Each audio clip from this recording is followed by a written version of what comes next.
আসসালামু আলাইকুম সবাইকে, কেমন আছেন? Happy new year. সবাইকে নতুন বছরের অনেক অনেক শুভেচ্ছা। আর এই নতুন বছরের একদম শেষ দিন আমার বাসার আশেপাশে এভাবে স্নো পড়বে, সাদায় তুষারে আচ্ছন্ন হয়ে যাবে, এটা আসলে আমি বুঝতেই পারিনি। তো যেহেতু এখানে খুবই একটা কি বলবো, এটা হাস্যকর একটা জিনিস হতে পারে, মানে গোথেনবার্গে ঠিক 5:30 একটা ফায়ারওয়ার্কস হয়, যেটা সিটির আন্ডারে আর কি থাকে। তো আমি সেখানেই যাচ্ছি, সাকিবও কাছ থেকে ওখানে চলে আসবে, দেন আমরা একসাথে ফায়ারওয়ার্কসটা দেখবো। চলার পথে তুষারের মধ্যেই খুব সুন্দর সুন্দর জিনিস উপভোগ করলাম। একটা ট্রাম আসছে, সেটাও ভালো লাগছে, প্রতিটা জিনিস ভালো লাগছে, পায়ের ছাপগুলো যেন ভালো লাগছে। তো এই যে এদিকে আসতে আসতে বৃষ্টি, এবং সেই বৃষ্টিতে স্নো সব গলে গেছে।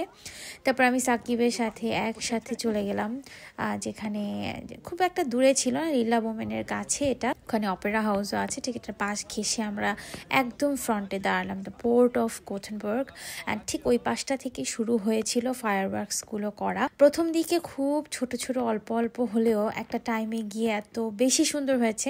আর আমি আসলে ভিডিও না, আমি লাইভে গিয়েছিলাম, তাই আর আসলে লাইভেই দেখা গেছে বেশিরভাগ জিনিস। তবে এই ক্লিপটা দেখেন, কি অসম্ভব সুন্দর, ম্যাজিক্যাল, ইটস রিয়েলি ম্যাজিক্যাল। আমার এত ভালো লাগছিল।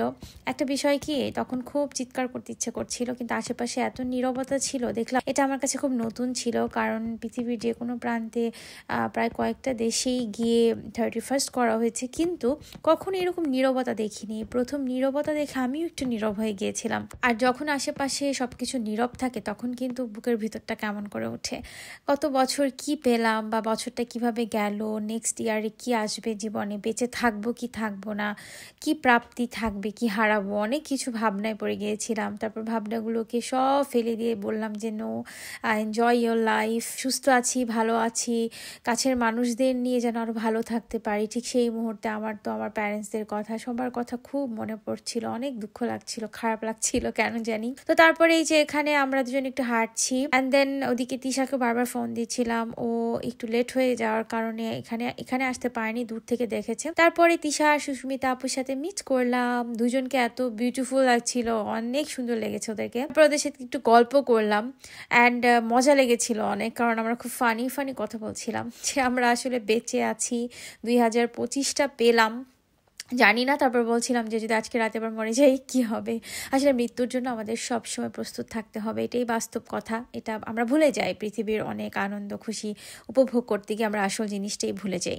তারপর হয়েছে যে আমরা একটা রেস্টুরেন্টে গিয়েছিলাম, খাবার দাবার, গল্প আড্ডা, আমি আসলে এগুলো রেকর্ড করা হয়নি। অ্যান্ড দেন বাসায় এসে আমি রাত 12টায় ঘুমিয়ে গিয়েছি, যেহেতু সকালবেলা ঘুম থেকে উঠে আমাকে কাজে যেতে হবে। হঠাৎ করে লাফিয়ে উঠলাম, দেখলাম এরকম অনেক জোরে ফায়ারওয়ার্কস হচ্ছে বাইরে, এত সুন্দর লাগছিল, মানে আমার জানালা থেকে এত সুন্দর দৃশ্য হবে এটা আসলে বুঝতে পারিনি। তারপর আমি সাকিবকে বলছিলাম, সাকিব উঠো, দেখো জানালাটা একটু খুলি, সাউন্ডটা এত ভালো লাগছে। ঠিক সেই সময় মনে হলো আসলে আশেপাশে পাখিদের কি হচ্ছে, ওরা খুব ভয় পাচ্ছে, তাই না, জীবজন্তু। অনেক সুইডিশকে আমি দেখেছি যারা আসলে ফায়ারওয়ার্কস একদমই পছন্দ করে না, কারণ বলে এটা ওয়েস্ট অফ মানি, প্রকৃতির জন্য খুব খুব খুব খারাপ। তো তখন আমি আসলে ফিল করেছি, যদিও আমি কখনো এরকম পটাকা ফুটানো বা এটাকে কি বলে ফায়ারওয়ার্কস করা, আমি কখনো একটা পয়সা খরচ করে করা হয়নি। হ্যাঁ, আশেপাশে হলে একটু এনজয় করি, দেখি, সাউন্ডটা ভালো লাগে, একটু ভিডিও ক্লিপ নেই, কিন্তু আসলে উৎসাহিত করতে চাই না কাউকেই যে এরকম প্রকৃতির জন্য যেটা খারাপ সেটা যেন হয়। ভালো থাকবেন সবাই, নতুন বছর বয়ে আনুক সুখ শান্তি। আর এই ছিল আমার শেষ দিনের ভ্লগটা, মানে 2024 শেষ করে 25-এ পা দিলাম। অন্যরকম ভালো লাগা কাজ করছিল, একদম শেষে এসে লাস্ট ফায়ারওয়ার্কসটা দেখলাম আমার ঠিক বাসার নিচে। অনেক ভালো লেগেছে।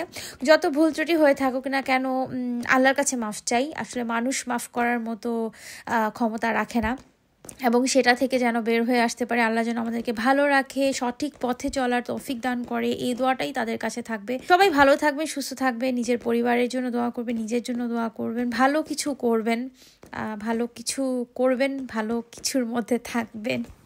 আল্লাহ হাফেজ, আসসালামু আলাইকুম।